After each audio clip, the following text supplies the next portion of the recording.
Hello दोस्तों, मैं Lalit Yadav learn with evergreen के यूट्यूब चैनल पर आपका स्वागत करता हूं। आपको पता है हम लोग current affair topic wise current affair है वो हम उसको टॉपिक वाइज ख़त्म करने की कोशिश कर रहे हैं।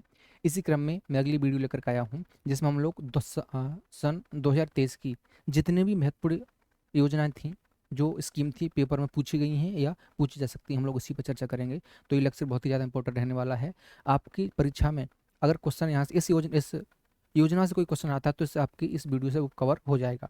आप इस वीडियो को अंत तक देखिए और हो सके तो आप इसे नोट एक बार जरूर कर लीजिए। अगर आप नोट कर लेते हैं तो आप गलत होने के चांस बहुत ही कम हो जाएंगे, आप 100% स्कोर कर सकते हैं। ठीक है, तो चलिए वीडियो को शुरू करते हैं बिना टाइम गवाए। सबसे पहला योजना है पीएम विश्वकर्मा योजना। योजना का नाम है पीएम विश्वकर्मा योजना। ठीक है ना। योजना क्या है? पारंपरिक कारीगरों तथा शिल्पकारों के उत्थान को बढ़ावा देना, उनकी विरासत को केंद्रीय क्षेत्र की योजना पूर्णतः विरासत को बढ़ावा देना। कहने का मतलब ये है कि जो कारीगर हैं या शिल्पकार हैं, जो काम करते हैं, उनकी विरासत को बचाना। ठीक है, उनका शोषण ना हो पाए, उनको आपको संरक्षित करना है, पहला काम। दूसरा क्या है? क्षेत्रीय क्षेत्रक योजना। और ये जो पूरी तरीके से कैसी है? जो वित्त पोषित है, ये केंद्र के द्वारा है। कहने का मतलब ये है इस योजना पर जितना भी खर्चा आएगा उसका पूरा 100% खर्च कौन करेगा? वहन करेगा। ये वहन करने की जिम्मेदारी है किसकी? केंद्र सरकार की। मंत्रालय कौन सा है? ये किस मंत्रालय के अंतर्गत चल रही है? तो सूक्ष्म लघु एवं मध्यम मध्यम उद्यम मंत्रालय के द्वारा। जैसे बढ़ई, नाव बनाने वाले, लोहार, कुम्हार, मूर्तिकार, मोची और दर्जी, इस तरीके के जो लोग हैं, इनके इनकी भलाई के लिए, इनको उठाने के लिए, इनके लिए काम कर रही है। विशेषता क्या है? कारीगरों का प्रशिक्षण। ये जो भी लोग हैं, अभी हमने जिनको बात की थी, इनको काम बढ़िया तरह से कर पाए ये लोग, तो उनको क्या देना है? प्रशिक्षण देना है। प्रशिक्षण के दौरान 500 रुपये और किट खरीदने की आर्थिक सहायता दी जाएगी। यानी कि आपको प्रशिक्षण जो देंगे वो कैसा होगा? वैतनिक होगा। आपको उसका भी पेमेंट मिलेगा और किट खरीदने के लिए आपको किस्त दी जाएगी। और जो पहली किस्त होगी ये होगी आपकी 1 लाख रुपए की और दूसरी किस्त होगी आपकी 2 लाख रुपए की। तो ये है पीएम विश्वकर्मा योजना। अगली योजना है बहुत ही इंपॉर्टेंट, मेक इन इंडिया। आप सबको पता है कि भारत सरकार एक योजना चला रही है, इसका नाम है मेक इन इंडिया। ठीक है, मेक इन इंडिया। तो प्रश्न पूछ लेगा कि लॉन्च कब की गई थी? सन 2014 में लॉन्च की गई थी। इसका उद्देश्य क्या है? कि देश को एक अग्रणी वैश्विक निर्माण एवं निवेश गंतव्य में बदलना। कहने का मतलब ये है कि सरकार ये चाहती है कि भारत में ही ज़्यादातर चीज़ें मैन्युफैक्चर हों। हमारा जितना इंपोर्ट कम होगा और हम जितना एक्सपोर्ट करेंगे, हमारा डेवलपमेंट उतना ही बढ़िया होगा। कोई भी देश तभी विकसित होता है, उसका तभी बढ़िया से अपना रन कर पाता है, अपने देश को संभाल पाता है, पहचान तभी होती है विश्व में जब वो एक्सपोर्ट करता है। और जब बनेगा आपके देश में तभी तो एक्सपोर्ट होगा ना। तो मोदी जी चाहते हैं कि आपके देश में ज़्यादातर चीज़ें कैसी हों? Make in India. आप सबको पता है कि आप मोबाइल खरीदते हैं तो उस पर लिखा रहता है मेड इन चाइना, यानी वो चीज़ कहाँ से बन के आई है? चाइना से बन करके आई है। और वहीं पर अब क्या है? अब ज़्यादातर चीज़ें क्या है? इंडिया में ही बनाने की कोशिश की जा रही है। वैश्विक विनिर्माण, यानी कि भारत में बनने के बाद क्या है? चीज़ें बाहर भी एक्सपोर्ट की जाएंगी, ऐसी कोशिश की जा रही है। ठीक है। संबंधित विभाग कौन से? उद्योग और आंतरिक व्यापार संवर्धन विभाग, वाणिज्य एवं उद्योग मंत्रालय, ये इससे संबंधित हैं। कार्य क्या है? संभावित निवेशकों और भागीदारों को भारत में कार्य करने के लिए आमंत्रित करना। कहने का मतलब क्या है? योजना तो चालू कर दी, अब उसका काम क्या है? योजना केवल नाम के लिए नहीं है, यानी कि इससे से संबंधित जो भी लोग हैं, जो इसमें पैसा लगाते हैं, ठीक है, जो इसमें काम करेंगे, जो कंपनियां हैं, उनसे चर्चा करना, उनसे बात करना और इस योजना को प्रमोट करना, ताकि लोग भारत में आएं और यहाँ पर अपना क्या करें? इन्वेस्ट करें। उद्देश्य, देश में नवीन औद्योगिकरण को बढ़ावा देना। औद्योगिकरण में क्या है? निर्माण क्षेत्र की वृद्धि 12 से 14%। कहने का मतलब ये है कि ये चाहते हैं कि भारत में जो आपका भारत में जो प्रोडक्शन होता है उसको आपको एक साल में 12 से लेकर के 14% तक ग्रो करना है, बढ़ाना है। ठीक है ना। और 100 मिलियन अतिरिक्त रोजगार सृजित करना। जब आपको पता है कहीं पर कोई फैक्ट्री लगती है या कोई काम किया जाता है तो उससे रोजगार भी सृजित होगा, और लक्ष्य रखा गया है 100 मिलियन का। तो उम्मीद है कि आपको देखो, अभी मैंने आपको बताया था तो वही यहाँ पर लिखा हुआ कि निर्यात आधारित विकास को बढ़ावा देना। आप कोई भी फैक्ट्री लगाइए, कोई भी काम करिए, चीज़ें एक्सपोर्ट होनी चाहिए। जितना ज़्यादा प्रोडक्शन करेंगे, जितना चीज़ें बाहर भेजेंगे, लोगों की ज़रूरतों को पूरा कर पाएंगे, उतना ही आपका फायदा होगा और देश भी आपका ग्रो करेगा। ठीक है, उम्मीद है आपको समझ में आया होगा। अगली है SAIME पहल। ये पहल क्या है? पहल के विषय में, मैंग्रोव पारिस्थितिकी तंत्र में सतत जलीय कृषि में क्या है, आपको बढ़ोतरी करनी है और उस पर फोकस रहना है। कहने का मतलब क्या है, आप सबको पता है भारत में जो मैंग्रोव वनस्पति पाई जाती है, आपको पता है पश्चिम बंगाल की साइड में जो वनस्पति है वो पाई जाती है, वो मैंग्रोव होती है। उसमें क्या है, थोड़ा सा जो जल है वो थोड़ा सा खारा खारा जल होता है। तो मैंग्रोव पारिस्थितिकी में गड़बड़ ना हो जाए, आप जितना भी प्रोडक्शन कर रहे हैं उससे हानि हो रही है, तो उसको बचाने के लिए इस सेम पहल की शुरुआत की गई थी। इसे लॉन्च किया गया था सन 2019 में। और इसी में पता है आपको, झींगा पालन हेतु समुदाय आधारित पहल है। ये जो पहल है ये झींगा पालन के लिए, तो जो झींगा पालन होता है वो ज़्यादातर आपको मैंग्रोव क्षेत्र में ही देखने को मिलेगा। तो इसी को संरक्षित करने के लिए, इसमें कोई समस्या ना आए, इसके लिए क्या है, ये पहल शुरू की गई है। झींगा पालन में काफ़ी विस्तार हो, मैंग्रोव वनों पर नकारात्मक प्रभाव। कहने का मतलब ये है कि जब आप झींगा पालन करते हैं, अब मानव गतिविधि ज़्यादा होती है तो वो नकारात्मक रूप से प्रभावित होता है, तो वो ना हो पाए, ऐसा ना हो, इसके लिए ये पहल शुरू की गई थी। ठीक है। चलिए, अगली योजना है, इस योजना का नाम है बाइंड योजना। कौन सी योजना है? बाइंड योजना। एक बार बाइंड की फुल फॉर्म देख लेते हैं, ब्रॉडकास्टिंग इंफ्रास्ट्रक्चर एंड सिटवर्क डेवलपमेंट योजना। ये योजना है, क्या है योजना? इसका कार्य है प्रसार भारती को प्रसारण इंफ्रास्ट्रक्चर के विस्तार एवं उन्नयन सामग्री के विकास और अन्य दैनिक वित्त सहायता उपलब्ध कराना। जो प्रसार भारती है, प्रसार भारती के इंफ्रास्ट्रक्चर को, जो उसका पूरी कार्य प्रणाली है, उसको क्या है, उसको ठीक करना, उसके लिए सहायता उपलब्ध कराना। देश के ग्रामीण इलाकों, दुर्गम इलाकों, यानी कि जो ग्रामीण इलाके हैं, दूर के इलाके जहाँ पर आसानी से नहीं पहुंचा जा सकता है, आतंकवाद एवं उग्रवाद से प्रभावित इलाकों तक ये जो सूचनाएं हैं वो आसानी से पहुंच पाएं, मुफ्त में पहुंच पाएं, ये इसका काम है। प्रसार भारती सार्वजनिक प्रसारक दूरदर्शन और ऑल इंडिया रेडियो। कहने का मतलब ये है कि आपको पता है, ये दूरदर्शन आप सब लोगों ने सुना होगा, सबने जानते हैं कि दूरदर्शन क्या है, सुविधाएं उपलब्ध कराता है। तो दूरदर्शन हो गया, ऑल इंडिया रेडियो हो गया, इनको मजबूत करना है, ये जो पीछे छूट रहे हैं।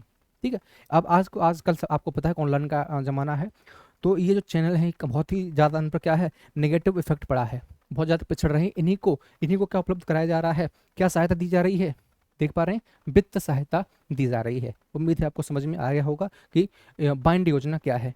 तो समझ में, मैंने आपको कोशिश की समझाने की। अगली योजना देखते हैं, वाइब्रेंट विलेज प्रोग्राम। ठीक है, अगली योजना है हमारी वाइब्रेंट विलेज प्रोग्राम। केंद्रीय वित्त पोषण कार्यक्रम, सीमावर्ती गांवों के निवासियों के जीवन स्तर में सुधार करना। ठीक है, जो सीमावर्ती जो गांव हैं, वहाँ के जो निवासी हैं, उनका उनका क्या है, जीवन स्तर बहुत ही लो क्वालिटी का होता है। ठीक है, जैसे आप किसी भी राज्य की बात कर लीजिए, जब वो सेंटर से दूर होता जाता है, किसी सीमा से लगता है, चाहे वो अंतर्राष्ट्रीय सीमा बनाता हो या दूसरे राज्य सीमा बनाता हो, तो जो वहाँ के लोग हैं, ठीक है, जो थोड़े से कनेक्ट कम हो पाते हैं, थोड़े से पीछे रह जाते हैं, ऐसे लोगों को साथ लाने के लिए, इनके लिए काम करती है ये योजना। शुरुआत की गई थी इसकी 2022-23 में, और इसका लक्ष्य रखा गया है 2025-26 तक सभी को क्या है, मुख्य धारा से जोड़ना है। कार्यप्रणाली क्या है, ग्राम पंचायतों की सहायता से, जिला प्रशासन के द्वारा, ठीक है, वाइब्रेंट विलेज एक्शन, यानी कि जहां पर जो व्यक्ति उत्तरदायी है, जैसे अगर हम गांव की बात करेंगे तो ग्राम पंचायत ये बताएगा कि आपको क्या काम करना है और कैसे काम करना है। और जिला प्रशासन के द्वारा जिला पर जिलाधिकारी, उप जिलाधिकारी जो इसके लिए क्या है, उत्तरदायी हैं, वो लोग क्या करेंगे, एक एक्शन प्लान तैयार करेंगे कि किस तरीके से इन लोगों को आगे बढ़ाया जा सकता है, मुख्य धारा में जोड़ा जा सकता है। ठीक है, उम्मीद है आपको समझ में आ रही होंगी चीजें। स्थानीय प्राकृतिक, यानी कि स्थानीय प्राकृतिक, मानव तथा अन्य संसाधनों का इस्तेमाल करके ग्राम विकास करना। आपके पास कौन सी प्राकृतिक संसाधन उपलब्ध हैं, ठीक है, आपके पास कितना मानव संसाधन है, और आप इन संसाधनों का किस तरीके से उपयोग करेंगे ताकि आपको अधिक से अधिक फायदा हो सके, अधिक से अधिक आप लाभ उठा सकें। ठीक, उम्मीद है आपको समझ में आया होगा वाइब्रेंट विलेज प्रोग्राम क्या है। ठीक है, तो मेरा जो तरीका है वो आपको कॉन्सेप्ट है ना, वो क्लियर कराने हैं। फैक्ट तो आपको याद हो ही जाएंगे ऑटोमेटिक, आप केवल लेक्चर देखते रहिए। डूब रही थी कश्ती और दूर था किनारा, तब भी सिर्फ खुद पर भरोसा था हमारा। ठीक है, आपको भी क्या है, खुद पर भरोसा रखना है। यकीन मानिए, अगर आपने एक बार अपने आप पे भरोसा कर लिया, दुनिया की कोई भी ताकत आपको नहीं हरा सकती। एक बार आपको अपने आप पे भरोसा करना कि यस आई कैन डू, आप कर सकते हैं भाई। आपने देखा होगा लोग कितनी विषम परिस्थितियों में रह करके सफलता पा जाते हैं, तो आप तो बहुत अच्छी कंडीशन में हैं। उम्मीद है कि आपको चीज़ समझ में आ रही होंगी। इसी क्रम में आगे बढ़ते हैं। अगली है आदि गंगा। आदि गंगा पुनरुद्धार योजना। आदि गंगा, गंगी नदी के पुनरुद्धार के लिए एक योजना की घोषणा की गई है। क्या है? राष्ट्रीय स्वच्छ गंगा मिशन, इसके लिए 650 करोड़ रुपए आवंटित किए गए थे। आदि गंगा 17वीं सदी के आसपास गंगा नदी की मुख्य धारा समय के साथ गुणवत्ता खराब। कहने का मतलब ये है, जो आदि गंगा थी, तो जो गंगा नदी का मुख्य धारा थी और इसकी जो सहयोगी नदियां हैं, इसकी 17वीं सदी तक बहुत बढ़िया है, अच्छी खासी कंडीशन थी। लेकिन जैसे जैसे टाइम बीतता गया, जैसे जैसे औद्योगिकरण बढ़ा, जैसे जैसे लोगों ने प्रदूषण बढ़ाया, गंदगी फैलाई, वैसे वैसे इसमें क्या है, बहुत ज़्यादा समस्या होती गई। और आज आज की कंडीशन क्या है देखिए, प्रति 1100 नहीं 1000 होगा, 1000 मिलीलीटर जल में 17 मिलियन से अधिक मल बैक्टीरिया मौजूद हैं। देख लीजिए, ये है मानव, ये है हम लोग, हम और आप। हम लोगों ने क्या किया है कि जो सबसे पवित्र नदी थी, उसके 1000 मिलीलीटर में 17 मिलियन से अधिक मल बैक्टीरिया आज की डेट में मौजूद हैं। सोच के देखिए आप, इसके लिए हमारे आप ही जिम्मेदार हैं। तो ये समस्या आन खड़ी हुई है। इस समस्या से बचने के लिए क्या है, ये योजना लाई गई है, आदि गंगा पुनरुद्धार योजना। यानी कि हम इसका पुनः उद्धार करना चाहते हैं। ठीक है, जो समस्या हमारे कारण उत्पन्न हो गई है, हम उससे छुटकारा पाना चाहते हैं। ठीक है, उसे ठीक करना चाहते हैं, गलतियों को सुधारना चाहते हैं। अब आपको पता है, जब इतने से अधिक बैक्टीरिया हैं, तो इस ऐसे स्थिति में जो ऑक्सीजन की मात्रा है वो शून्य हो जाती है। और आप सबको पता है कि जो जल की गुणवत्ता है, इसे नापने की एक इकाई होती है, जिसे बोला जाता है BOD। BOD 5। BOD 5 का मतलब है biological oxygen demand in 5 days. यानी कि जल की जो गुणवत्ता है वो प्रत्येक 5 दिन पर मापी जाती है और चेक किया जाता है कि किसी पर्टिकुलर क्षेत्र पर, किसी एरिया में, उस टाइम पर जल में कितनी ऑक्सीजन घुली हुई है। ठीक है, तो इसमें जो आदि गंगा है, इसमें जो ऑक्सीजन की मात्रा है वो कितनी हो गई है, शून्य। और शून्य का मतलब है कि पूरी तरीके से बहुत ही ज़्यादा प्रदूषित या दूषित जल है।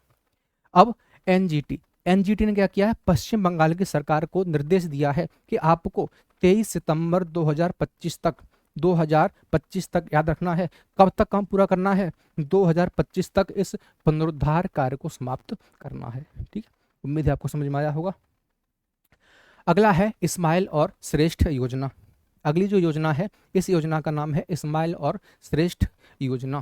क्या कहती है, ये सामाजिक न्याय और आधिकारिता मंत्रालय के द्वारा शुरू की गई थी। स्माइल योजना support for marginalised individuals for livelihood and enterprise. कहने का मतलब ये है कि भारत में ये जो योजना है, ये 2 तरीके के लोगों पर विशेष तरीके से फोकस करती है। नंबर 1 है ट्रांसजेंडर और नंबर 2 है आपका जो भीख मांगते हैं। आपने देखा होगा बहुत सारे लोग भीख मांग करके अपना काम करते हैं, या XYZ जो भी है, बस मैं आपको बता रहा हूँ कि जो लोग भीख मांगते हैं और दूसरा आपका ट्रांसजेंडर, इन दोनों लोगों को लाइफ में अच्छा करें। ठीक है, ये अपने काम को छोड़ें। मतलब कहने का मतलब ये है कि जो भीख मांग रहा है, तो उसको छोड़ करके अपना रोजगार कर पाए। उसे इस काबिल बना देना है कि वो इस जो गलत काम में जुड़ गया है, उससे छोड़ करके अपना जीवन यापन कर पाए और देश की प्रगति में कुछ योगदान दे सके, अच्छा जीवन जी पाए। कहने का मतलब ये है। श्रेष्ठ योजना, scheme for the residential education for students in high schools in targeted areas. अनुसूचित जाति के छात्रों से संबंधित शिक्षा परियोजना हेतु NGO को वित्तीय सहायता प्रदान करना है। विद्यार्थियों के लिए आवासीय विद्यालय और गैर आवासीय विद्यालय एवं छात्रावास। ऐसे ये जो लोग हैं, ये जो छूट छूट छूट गए हैं, पीछे रह गए हैं किसी कारण से, तो ये क्या है, ये पीछे न रह पाए, तो इनके विद्यार्थियों के लिए क्या किया गया है, आवासीय परियोजना दी गई हैं, शिक्षा परियोजना दी गई है, आवासीय विद्यालय दिए गए हैं। ठीक है, और छात्रावास तक उपलब्ध कराए जाएंगे ताकि इनके जो बच्चे हैं वो अच्छे शिक्षा प्राप्त कर पाएं और अपने जीवन में आगे बढ़ पाएं। उम्मीद है कि चीज़ें आपको समझ में आ रही होंगी। अगर आपको वीडियो समझ में आ रही है, कंटेंट अच्छा लग रहा है, तो आप वीडियो को बस लाइक कीजिए और अपने दोस्तों से शेयर कर दीजिए। ठीक है ना। हाँ, तो अगला है PM मित्र योजना। PM मित्र योजना क्या कहती है, पीएम मित्र योजना मेगा इंटीग्रेटेड टेक्सटाइल रीजन और अपैरल है। विभिन्न राज्यों में नए टेक्सटाइल पार्क स्थापित करना, यानी कि अलग अलग राज्यों में बहुत ज़्यादा आपको क्या करने हैं, टेक्सटाइल पार्क स्थापित करने हैं। जैसे कौन कौन से राज्यों में बात करते हैं, बात करते हैं तमिलनाडु, तेलंगाना, कर्नाटक, महाराष्ट्र, गुजरात, मध्य प्रदेश और उत्तर प्रदेश को टारगेट किया गया है। वर्ष 2026-27 तक पार्कों की स्थापना की जाएगी। इसमें एक टाइम दे दिया गया है कि आपको 2026-27 तक इस काम को पूरा कर लेना है। PM Mitra park PPP mode, PPP mode में एक विशेष प्रयोजन वाहन एसपीवी द्वारा विकसित है। केंद्र और राज्य का स्वामित्व टेक्सटाइल प्रांत प्रस्थापित करने हेतु विभिन्न सुविधाएं, यानी कि इसमें केंद्र और राज्य दोनों लोगों का स्वामित्व होगा, यानी कि पार्टनरशिप होगी दोनों की, दोनों लोग खर्चा करेंगे और दोनों लोगों को इसका फायदा होगा।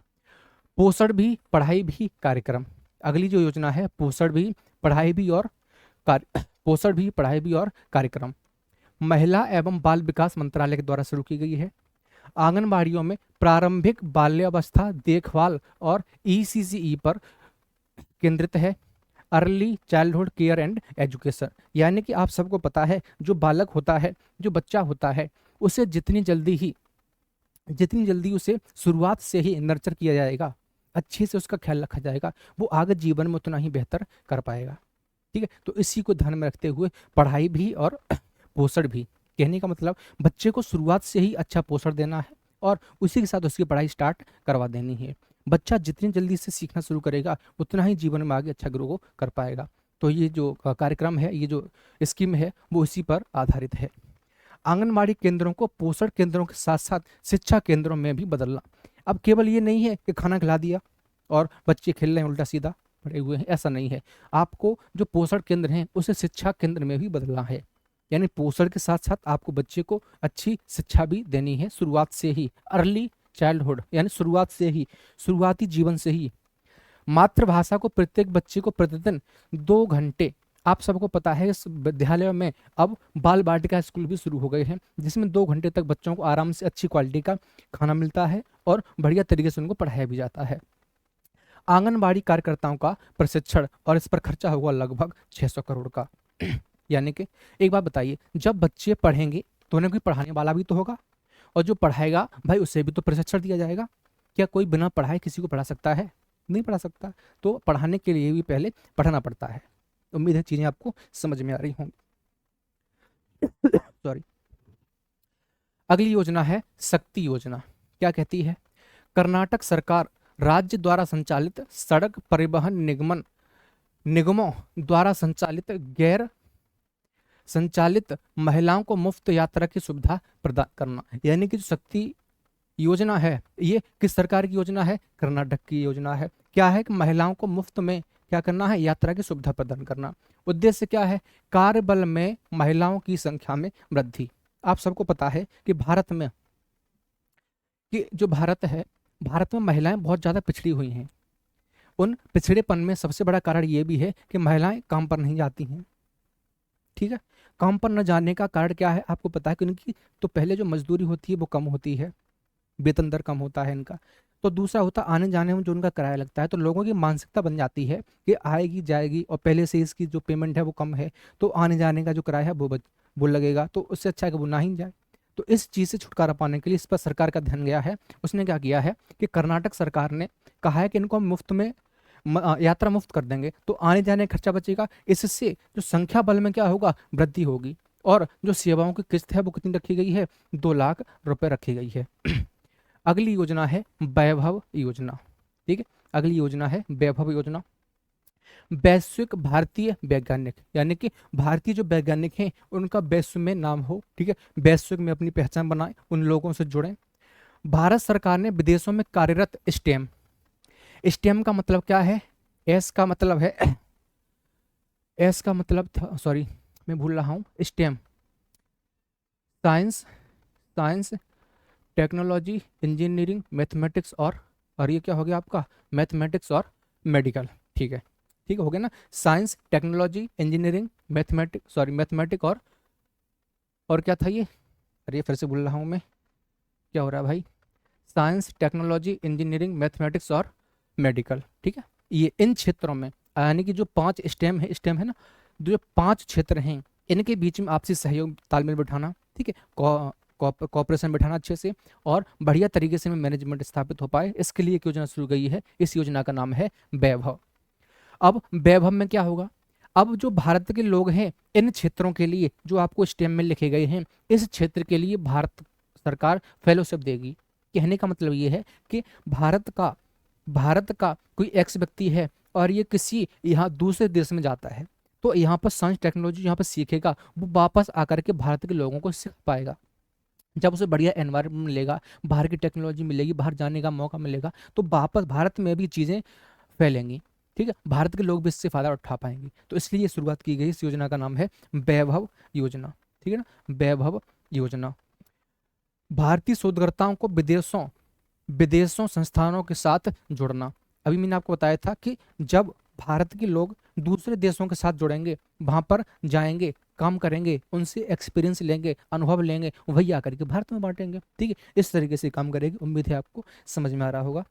चलिए, अगली योजना है पीएम पीएम प्रणाम योजना।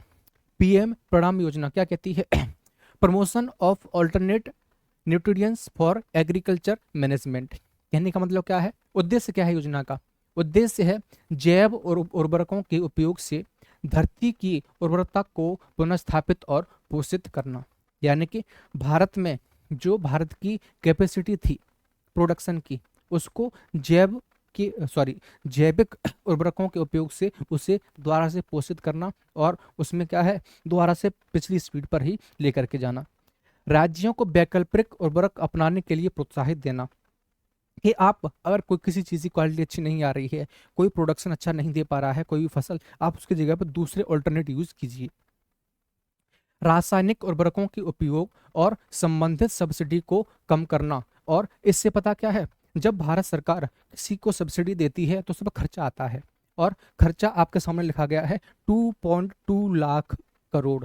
इतना सब्सिडी देने में भारत सरकार को खर्चा पड़ता है, अतिरिक्त पैसा खर्च करना पड़ता है। तो इसे कम करने के लिए एक योजना लाई है। इस योजना का नाम है पीएम प्रणाम योजना। मंत्रालय कौन सा है? रसायन और उर्वरक मंत्रालय के उर्वरक विभाग। चलिए, उम्मीद है कि चीज़ें आपको समझ में आ रही होंगी। मैं आपको कॉन्सेप्ट क्लियर कर रहा हूँ, ठीक है, इससे अच्छा मुझे नहीं लगता कि आपको कोई एक्सप्लेन करेगा या आपको इससे अच्छी क्वालिटी कंटेंट आपको मिल पाएगा, ठीक है। मैं अपना 100% दे रहा हूँ, आप लोग केवल पढ़ते रहिए और अपना नोट्स जरूर बनाते रहिए, इतना कहना है मेरा आपसे। अगली है आपकी मिशन वात्सल्य योजना। क्या कहती है?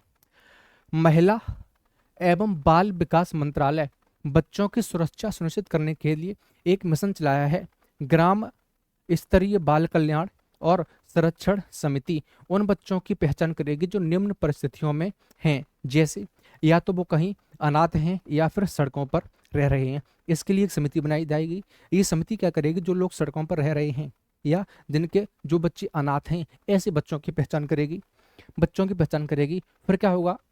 वात्सल्य योजना के तहत सुविधाएं हटा दिया है क्या? इसके तहत क्या सुविधाएं दी जाएंगी? तो इनको शिक्षा पर, पोषण पर जो एक्स्ट्रा खर्चा होगा, ठीक है, तो सरकार इन बच्चों की, कौन से बच्चों की? जो बच्चे आपके किसी भी क्षेत्र में जैसे अनाथ हैं या अपना घर नहीं है, ठीक है, अच्छा जीवन यापन नहीं कर पा रहे हैं, तो ऐसे लोगों का सरकार खर्चा उठाएगी। और इसका लक्ष्य है देश के प्रत्येक बच्चे के लिए एक स्वस्थ और खुशहाल बचपन सुनिश्चित करना। सरकार चाहती है कि प्रत्येक बच्चा, चाहे कोई भी बच्चा हो देश का, उसका सपना है, उसका हक है, ठीक है, जो जैसी जिंदगी जीना चाहता है बच्चा, जो सुविधाएं मिलनी चाहिए बच्चे को, वो सारी उपलब्ध कराई जाए, ऐसा सरकार चाहती है। और ये थी आपकी मिशन वात्सल्य योजना। अगली योजना है आपकी महिला सम्मान बचत प्रमाण पत्र योजना, ठीक है ना। वित्त मंत्रालय की लघु बचत योजना है। महिला निवेशकों के लिए प्रोत्साहन करना, यानी कि जिसमें महिलाएं क्या करें, अपने आप को एनरोल करें या उन्हें प्रोत्साहित करना, ताकि महिलाएं भी क्या करें, लघु बचत करने में अपनी रुचि दिखाएं। किसी भी आयु वर्ग की महिलाएं 2 वर्ष की अवधि के लिए न्यूनतम 1,000 और अधिकतम 2 लाख रुपए, जमा कर सकती हैं। और इसकी अवधि है, ये सुविधा उपलब्ध रहेगी आपको 2025 तक। अगर ये वीडियो कोई महिला या कोई लड़की देख रही है तो आपको क्या करना है, आपको स्कीम पता चली है आज कि आप 1,000 रुपए से लेकर के मैक्सिमम 2 लाख रुपए, 2 लाख रुपए क्या है जमा कर सकती हैं, और आपको क्या है इस पे एक्स्ट्रा ब्याज मिलेगा। और ये योजना कब तक के लिए है? केवल 2025 तक के लिए है, और आपको प्रति वर्ष 7.5% की ब्याज दर से आपको ब्याज दिया जाएगा। ठीक है। और इसकी जो गणना है वो त्रैमासिक होगी। वैसे आपको पता है कि जो ब्याज है उसकी गणना वार्षिक दर पर होती है, लेकिन ये योजना है महिला सम्मान बचत प्रमाण पत्र योजना। इस योजना के तहत आपको जो ब्याज की गणना होगी वो पहले तो 7.25% से होगी, और दूसरा खास बात इसकी ये है कि त्रैमासिक, यानी कि आपको आपको त्रैमासिक तरीके से आपकी ब्याज की गणना होगी, आपको ज़्यादा ब्याज मिलेगा। ठीक है।